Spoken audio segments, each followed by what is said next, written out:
Bom dia, irmãos. Faz tempo, né? Eu lembro a última vez que eu preguei aqui, que foi dia 8 de janeiro de 2023. Falando em burnout, né? Eu estava em tratamento disso. Então, essa é a primeira vez que eu estou pregando depois que eu pifei. Mas eu estou muito feliz. E eu estou muito bem, obrigada. Queria começar falando um pouquinho da vida de Jesus para chegar onde eu quero, que é falar um pouquinho das nossas vidas. Mas eu estava comentando com o Arlindo essa manhã que eu estava sentada no escritório do Arlindo, e o Arlindo tem muitos livros, muitos, assim. Aí eu estava sentada na poltrona, fazendo nada. E aí, olhando, assim, os livros, e aí eu tive a impressão de que um dos livros que estavam lá na estante, o autor chamava Jesus Cristo. Aí passou esse pensamento assim, nossa, né, se fosse um livro escrito por Jesus Cristo, eu ia ler agora, né? Aí eu pensei, nossa, mas tem, né? Aí eu lembrei da Bíblia. Mas é realmente muito precioso, né? A gente olhar, a gente pensar que houve um tempo que Deus estava na Terra, em carne, né? Um ser humano entre nós, né? Para quem é fã aí do seriado The Chosen, percebe assim a emoção que é você visualizar um homem comum, mas ao mesmo tempo Deus, né? Então é uma verdade que a nossa mente não consegue se acostumar, ela é escandalosa. É escandaloso o fato de que Deus deixou para nós um livro, é escandaloso o fato de que Ele esteve entre nós, é escandaloso o fato de que Ele se fez carne, que é um ser humano comum. É muito escandaloso, né? Então, a verdade, ela constantemente está escapando das nossas mãos. Não sei se você já percebeu isso, assim, constantemente chega uma nova pesquisa, um novo fato. Você já estava acostumado, né? O Arlindo mostrou para mim, eu ainda estou assim em choque, que o ranking das gorduras boas que você deve usar em casa mudou tudo. O óleo de soja, que era o vilão, que estava lá em quase último lugar, agora está lá em cima. A banha de porco está lá embaixo. E aí você fica perdido com tantas mudanças. A margarina, ela é mais saudável do que a manteiga. Aí está todo mundo assim, será? É tipo, gente, o tempo todo a verdade está escapando das nossas mãos. O tempo todo ela está em mudança. Por quê? Por mais que a gente tenha acesso a algumas exatas, por mais que nós tenhamos acesso a coisas que nos fazem viver melhor constantemente, a verdade está escapando das nossas mãos, porque a verdade é uma pessoa. E você não domina essa pessoa. Seu cérebro não consegue segurar ela. Você precisa, com humildade, baixar sua cabeça e receber revelação. A verdade, ela é revelada a nós. Ela é derramada. Deus vem ao nosso encontro. Não somos nós que descobrimos a verdade. Ele é o Deus que se revela. Então, o tempo todo é muito escandaloso. E nós precisamos conviver. Temos que conviver com o escândalo da verdade. Mas pensando um pouquinho na vida de Jesus, os dias que ele esteve aqui na Terra, a gente pode observar que ele enfrentou muita hostilidade. O ambiente que Jesus estava o tempo todo hostil a ele, contrário. E essa hostilidade, a dificuldade que Jesus enfrentava, não tinha a ver com algo que ele estava fazendo de errado. Porque o tempo todo a gente tem essa impressão, assim, se eu fizer tudo certo, as coisas vão dar certo. E se elas não dão certo, provavelmente eu estou fazendo alguma coisa errada, né? Então, tem lá os 5 pilares principais para uma vida saudável, né? Exercício físico, alimentação, sono, água e eu acho que meditação, né? Alguma coisa assim interior. E aí é difícil manter tudo isso em dias, né? Então, se você negligencia uma área, você começa a ficar mal e as coisas começam a desandar. Então, para a gente faz muito sentido o ambiente estar hostil, a gente estar com dificuldades, porque constantemente a gente está fazendo alguma coisa de errado. Assim. Então, a gente associa muito a hostilidade ou as dificuldades com algo que a gente está fazendo de errado. Porém, Jesus foi o ser humano que nunca errou. É engraçado você pensar nisso, né? Um ser humano andando aqui na Terra que nunca errou, nunca pecou. Ele conseguiu fazer tudo certo, porém, ele enfrentou um ambiente hostil. O ambiente estava constantemente, gente, desde o princípio, desde o anúncio do seu nascimento, todo o tempo Jesus está enfrentando hostilidade, né? Então você tem um anjo visitando uma adolescente que é virgem, que ainda não é casada, e aí trazendo a notícia que ela vai carregar no ventre o Filho de Deus, e com ela até que não deu tanto trabalho, né? Ela recebeu a notícia e se dispôs. Mas aí você tem o futuro marido, né? O noivo dela, José, decidindo abandoná-la, né? Decidindo deixá-la. Então, é o primeiro conflito ali, né? Jesus vai encarnar, ele vai nascer em uma mulher fora da aliança. Não pode ser, né? Deus é Deus de aliança. Então José deixando Maria já é um primeiro conflito ali, mas o anjo aparece para José e José também recebe, né, positivamente a notícia e recebe Maria e casa com Maria, e eles estão debaixo da aliança. Então eles têm a possibilidade então de gerar ou de receber, né, que o Filho de Deus nasça nessa aliança. E quando ele vai nascer, gente, você percebe, assim, nós que já fomos mães, já geramos uma vida, a gente sabe o quanto que é delicada essa hora, e quanto que a gente cuida, e quanto que a gente busca fazer aquilo que tem de mais seguro, né? Então, eu quero a maternidade que tenha menos taxa de mortalidade. Eu quero um plano de saúde que me garanta o médico que eu quero, o melhor médico. E aí eu vou pelos caminhos mais seguros. E esse é um momento muito delicado. E Maria, quando ela vai dar à luz a Jesus, ela está em trânsito. Ela está numa viagem para Belém e não tem lugar para ela. Não tem lugar, simplesmente não tem lugar para ela dormir.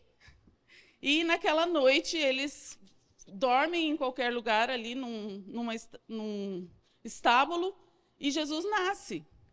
Então, o caminho para ele está marcado pela hostilidade, pela dificuldade.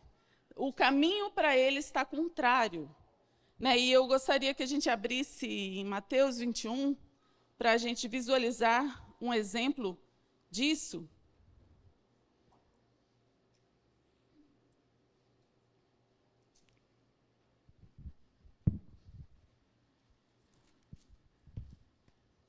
A partir do versículo 10, Mateus 21, 10. começa dizendo o seguinte: quando Jesus entrou em Jerusalém, toda a cidade se agitou e começou a perguntar: quem é este? E as multidões respondiam: este é o profeta Jesus, de Nazaré da Galileia. Jesus Ai, gente, eu pulei um pouquinho, mas só para vocês saberem, ele está entrando no jumentinho, e aí as multidões estão estendendo os mantos e os ramos, né, as folhas de árvore. E aí, então, foi que perguntaram quem é esse e tudo mais. Então, é nesse contexto. Versículo 12. Jesus entrou no templo e expulsou todos os que estavam ali vendiam e compravam, e revirou as mesas dos cambistas e as cadeiras dos que vendiam pombas, e disse-lhes: está escrito, a minha casa será chamada casa de oração, vós, porém, fazeis dela um antro de assaltantes. E no templo aproximaram-se dele cegos, mancos, e ele os curou. Mas, ao verem os milagres que ele realizara, e os meninos que gritavam no templo, Hosana ao filho de Davi, os principais sacerdotes e os escribas indagaram-se e perguntaram-lhe: estás ouvindo o que eles estão dizendo? Jesus lhes respondeu: sim. Nunca lestes da boca de pequeninos e de bebês obtiveste louvor?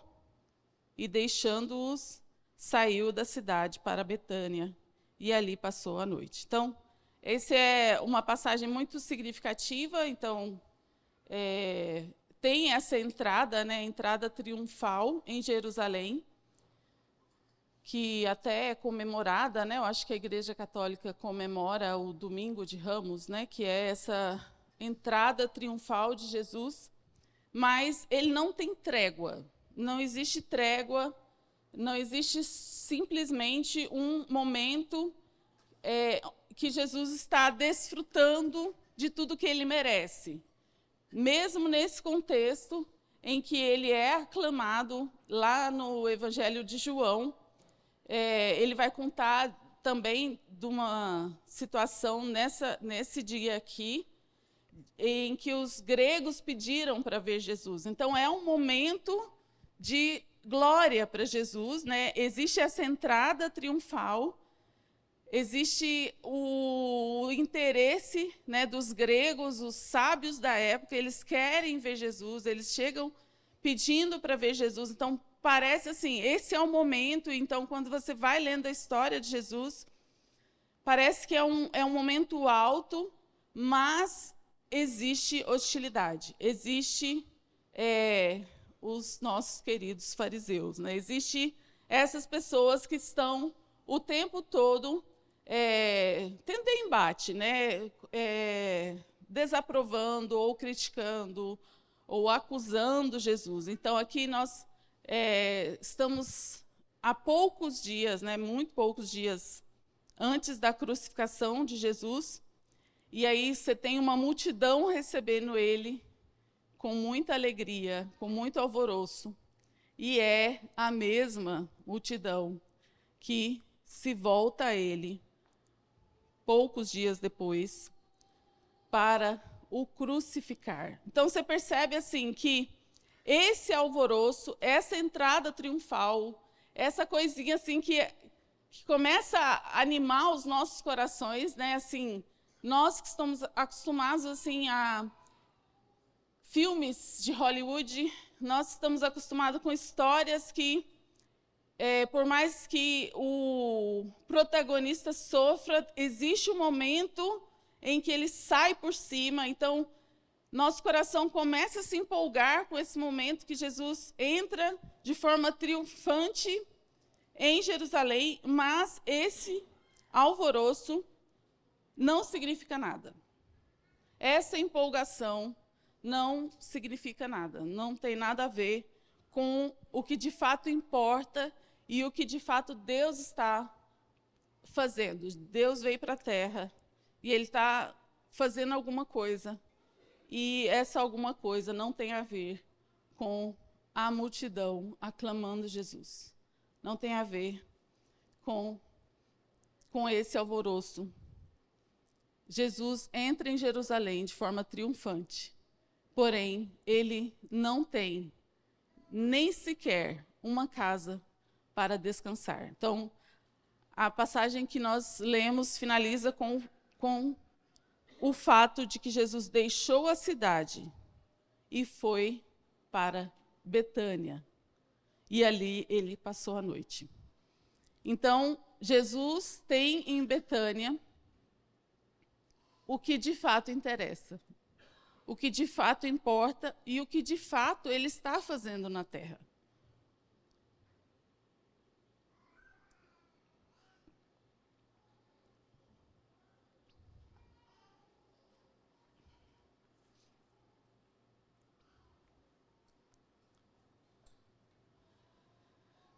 O que de fato Jesus está fazendo na terra, o que de fato Deus está fazendo na história, tem a ver com algo que ele está fazendo desde que o ser humano caiu,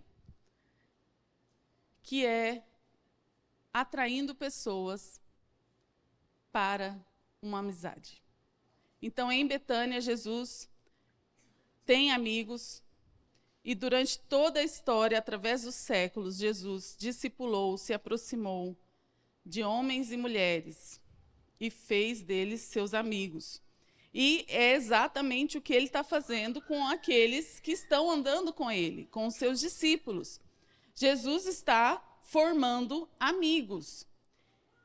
E a principal característica do amigo, a principal característica de um amigo, a principal qualidade que você procura em um amigo é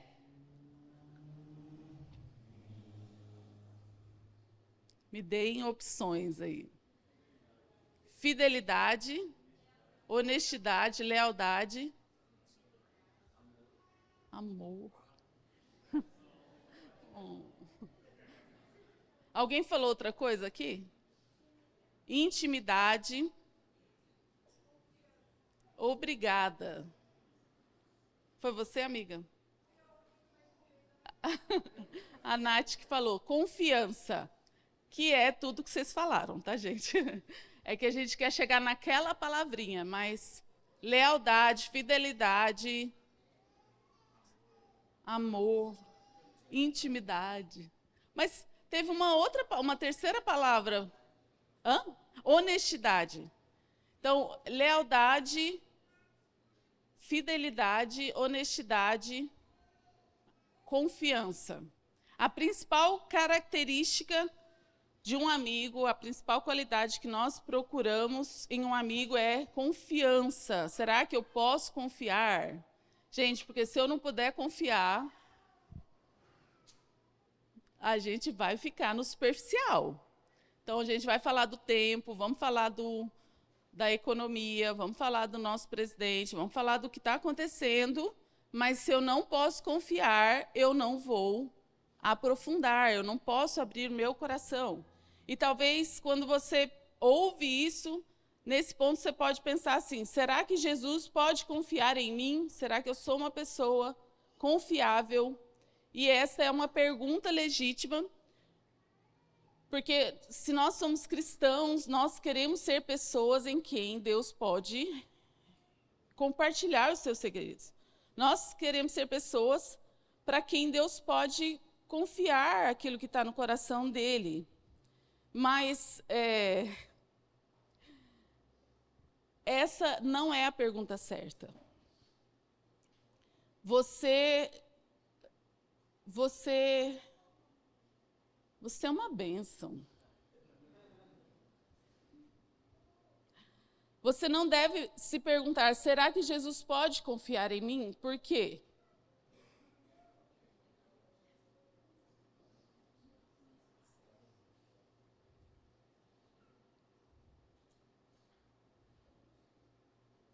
Porque nós estamos na nova aliança. E a nova aliança não tem a ver comigo e com você. Olha só que notícia boa. Nós estamos na nova aliança, e a velha aliança, ela tem a ver com o homem, o pecado e os sacrifícios. Isso é a velha aliança. A velha aliança tem a ver com você. A velha aliança tem a ver com quanto você é falho. A velha aliança tem a ver com quanto você precisa fazer sacrifícios diariamente, constantemente, sangue, sangue, sangue, sangue, sangue, o tempo todo derramado, porque a gente não presta. Isso é a velha aliança. Mas a nova aliança não tem a ver conosco.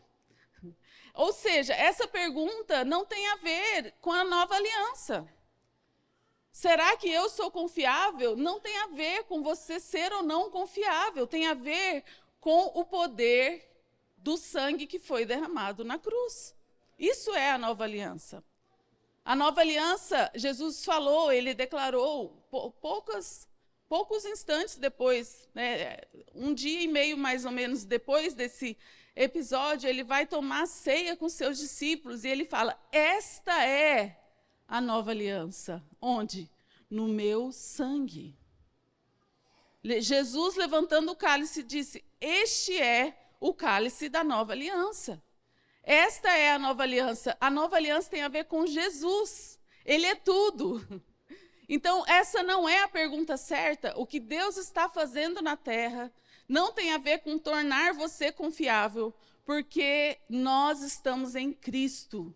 Nós estamos nele.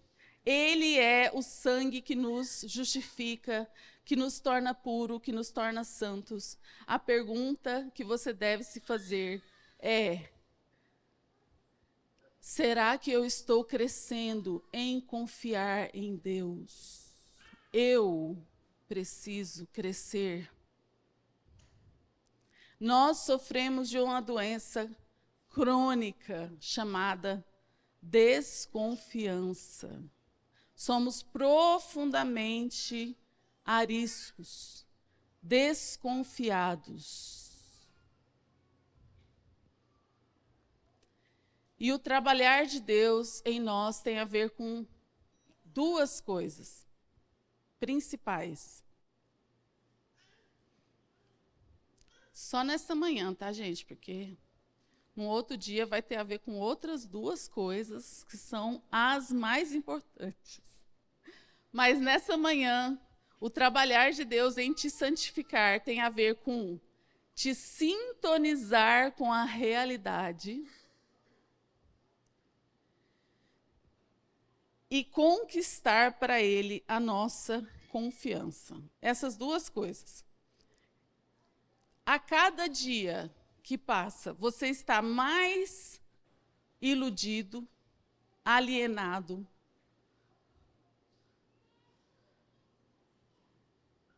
preso nos seus sonhos e devaneios, amoldado à canção desse século.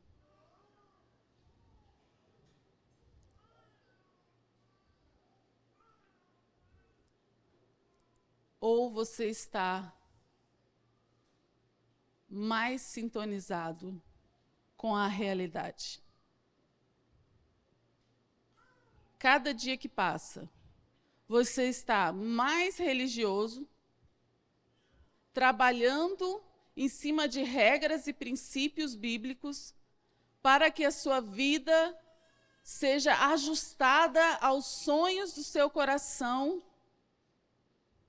de ser muito bem-sucedido e provar o valor da sua existência aqui na Terra, ou você está mais ajustado com a realidade. Então, esse é o primeiro ponto. E é importante você entender o primeiro ponto, porque é justamente por causa desse motivo que Jesus enfrentava muita hostilidade. Jesus, o homem que fez tudo certo, era para ter uma vida de sucesso. Jesus, que provavelmente bebia água o suficiente, se exercitava o suficiente, meditava o suficiente, comia o que era correto. E que mais? Eu falei tudo? Li a Bíblia.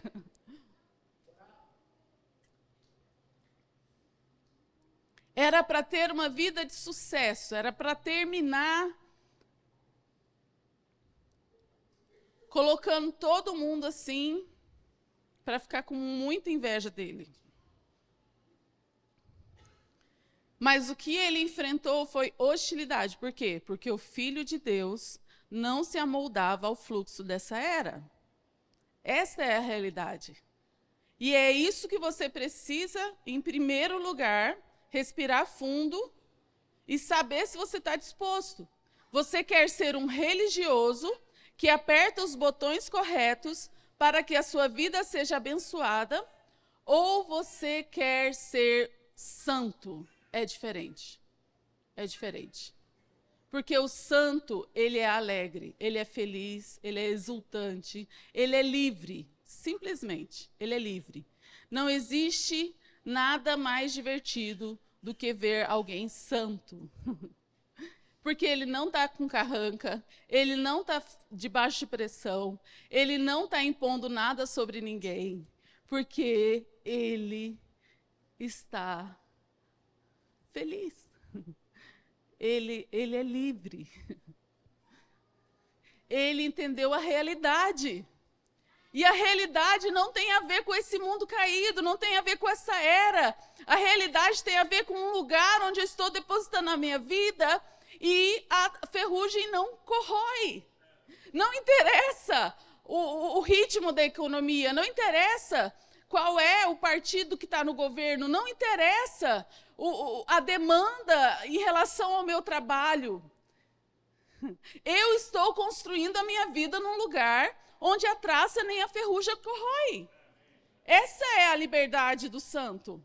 O santo não está tentando fazer sua vida dar certo aqui nessa terra. Ele é um andarilho. Ele é alguém que está em tendas. Ele é um peregrino nessa terra. Não existe ninguém mais livre do que o santo. Mas o religioso é pesado.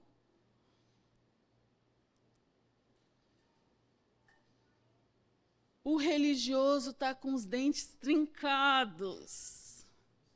Me dá só mais uma chance. Me dá só mais uma chance, pastor. Me dá só mais uma chance, líder da igreja caseira. Me dá só mais uma chance, eu vou conseguir. Eu vou apertar os botões corretos e o meu casamento vai dar certo. Eu vou apertar os botões corretos e meu filho vai ser um convertidinho. Eu vou ter a família que eu quero. Eu vou ter o conforto que eu mereço. Eu vou ter a casa na praia que eu quero. Eu vou ter a vida que todo mundo almeja. Eu vou aparecer no Instagram e todo mundo vai querer ser eu. E qual é a principal característica dele? Ele está tenso. Ele está sob pressão. Ele não está se divertindo. Não é divertido ser crente, não é. Não é divertido. É muita pressão, gente. Então, o primeiro trabalhar de Jesus em nós tem a ver com sintonizar. Sintonizar você, pobre iludido. Melhorei, né? Sintonizar você com a realidade.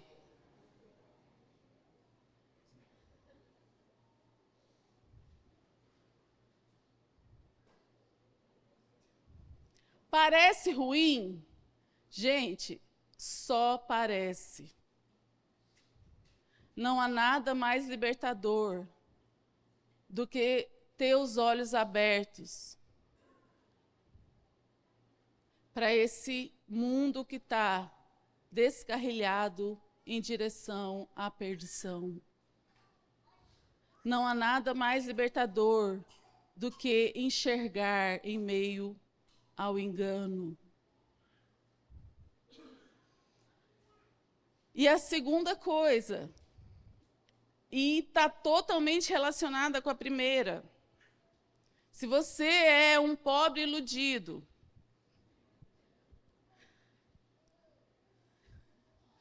você confia só em você. Se você está na ilusão do seu ego, se você está na jornada de fazer sua vida dar certo, só tem uma pessoa em quem você pode confiar, é você. Todos são inimigos, inclusive seu marido. Gente, o lugar onde a gente encontra maior desconfiança é dentro da aliança do casamento.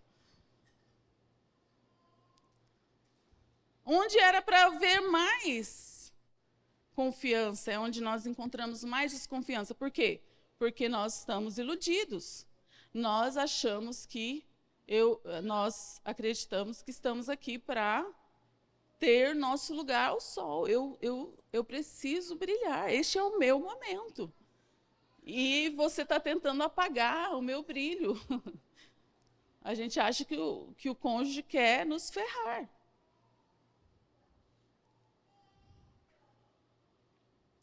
Se você está na jornada do protagonista, você é um pobre iludido.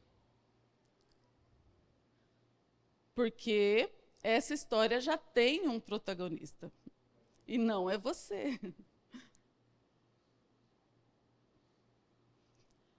Se você está na jornada do protagonista, você sofre dessa doença crônica que é a desconfiança. Então, você vive como os porcos espinhos, perto o suficiente para não morrer de frio. Então, a gente tem, né, a gente estava até comentando, né?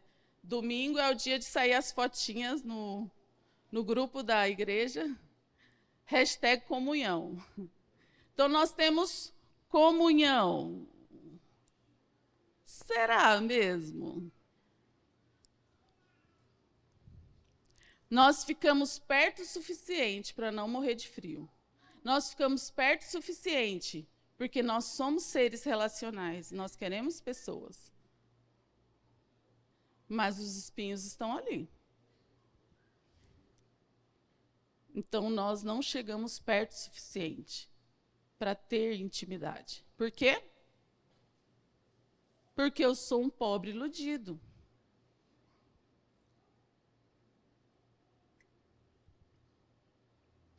E se eu der armas ao meu amigo, para ele me ferrar, eu não vou ter meu momento ao sol. Então, nós não abrimos de fato a nossa vida, nós não abrimos de fato o nosso coração.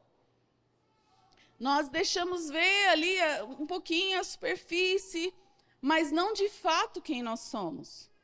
E dessa forma nós seguimos em nossa jornada solitária, sem nunca experimentar de fato o pertencimento. Casados, mas não pertencemos.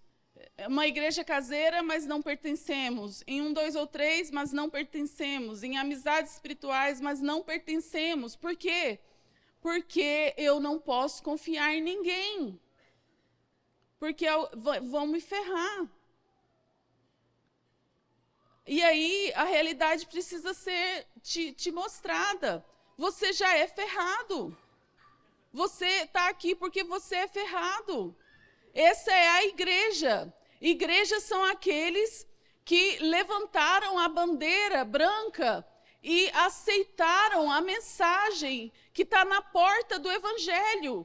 A porta do Evangelho, 4 evangelhos foram deixados, escritos para nós.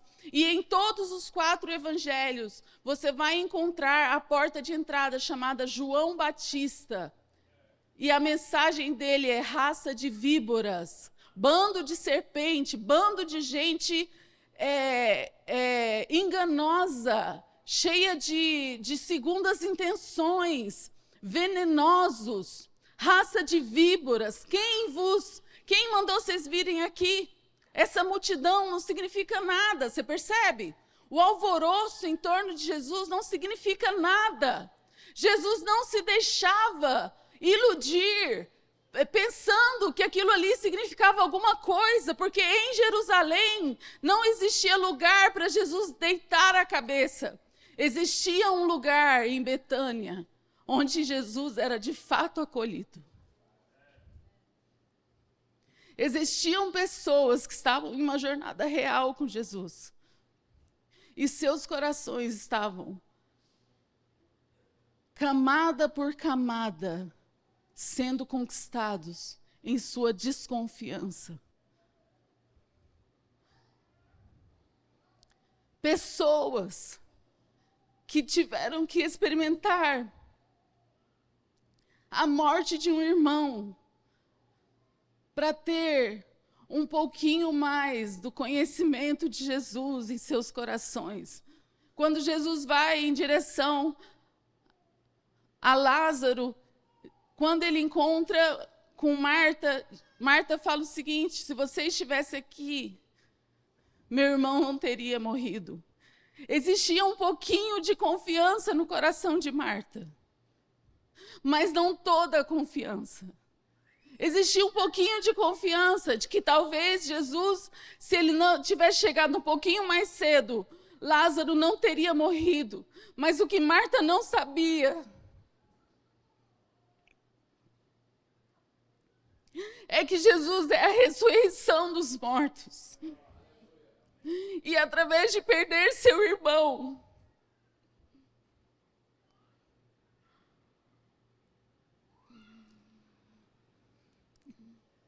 ela pôde ter contato com o poder de Jesus.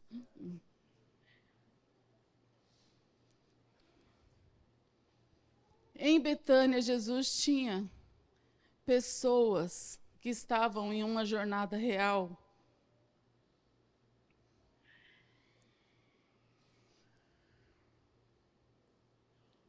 Então, talvez seja necessário, talvez eu nem consiga passar muito para o segundo ponto, porque talvez você precise de graça liberada dos céus para que Deus revele a sua realidade em primeiro lugar. Você está com medo de que alguém vai te trair, de que seu marido vai te ferrar, de que seu amigo não pode conhecer exatamente quem você é. Mas tudo isso é porque você mesmo está iludido em relação a quem você é. É importante que você tenha um encontro com quem você é. Porque se você tiver um encontro, percebe, você não tem mais nada a perder. Se você for desmascarado diante dos seus próprios olhos, não tem nada a perder, não tem dignidade a zelar. Você é como aquelas pessoas desprezadas que se aproximavam livremente de Jesus. Quem é essa pecadora molhando os pés de Jesus num lugar que nem era para ter mulher aqui dentro? Ela não está nem aí. Ela não tem mais dignidade. E aí Jesus vai e conta a parábola, né? Oh, um deve 50, outro deve 500. Quem ama mais? Gente, talvez você está achando que deve 50. E aí talvez você tenha algo para zelar. E você fica cheio de máscaras e cheio de não me toques. E se alguém fala de você, dói. E ainda dói, porque você é um pobre iludido.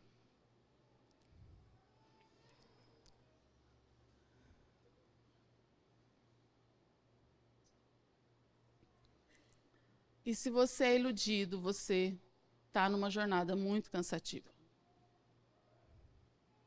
Porque é muito cansativo desconfiar. E o contrário é verdadeiro. É muito bom confiar.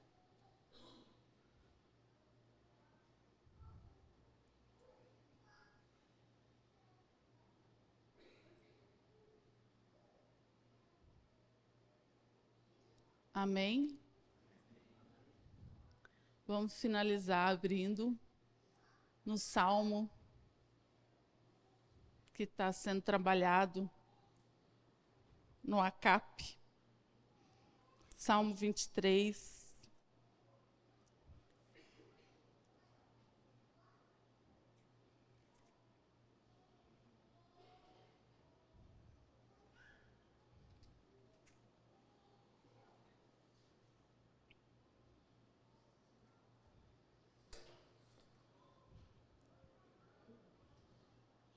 É muito importante que a realidade de Jesus nos encontre nesta manhã.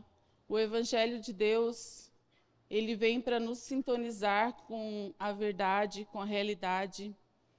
Paulo vai dizer: se você é escravo, que permaneça escravo. Se você é servo, permaneça servo.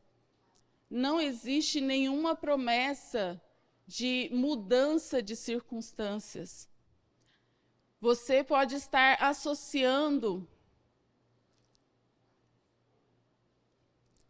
a realidade do Evangelho com o sucesso da sua vida. Você pode estar associando, você pode estar na expectativa de que coisas mudem, de que as circunstâncias mudem, mas isso não é o Evangelho. A realidade do Evangelho é que Deus nasceu em um lugar muito improvável.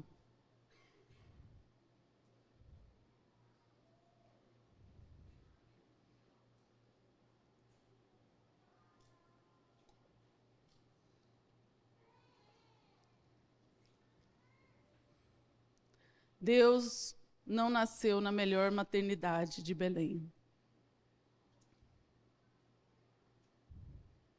Para nos mostrar que não importa a nossa realidade, é ali que Ele vai nos encontrar. Salmo 23 vai trazer para nós um vislumbre do que é alguém apacentado, do que é alguém que teve a sua confiança conquistada. O Senhor é o meu pastor. Eu não estou sozinho. Eu não estou numa jornada solitária. Eu não estou deixada por mim mesma. Eu não preciso dar conta da minha própria vida. Eu não preciso dar conta do meu sustento.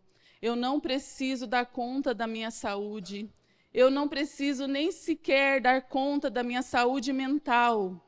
O Senhor é o meu pastor e eu não terei falta de nada. Eu vou experimentar o que é contentamento. Ele me faz deitar em pastos verdejantes. Guia-me para as águas tranquilas. Renova minha alma.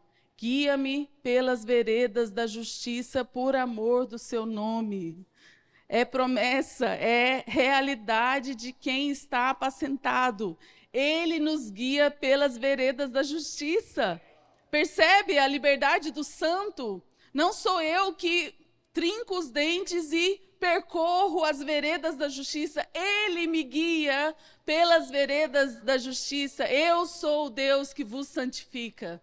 Deus deixou isso claro lá em Êxodo, lá quando ele vai estabelecer o sábado. Eu sou o Deus que vos santifica. Ele me guia pelas veredas da justiça, por amor do seu nome. Quando eu tiver que andar pelo vale da sombra da morte, eu vou ter que andar, gente. Essa vida é finita, esse corpo é corruptível, eu vou experimentar os efeitos do pecado, da mortalidade, mas não temerei mal algum. Tu estás comigo, a tua vara e o teu cajado me tranquilizam. Preparas para mim uma mesa diante do quê?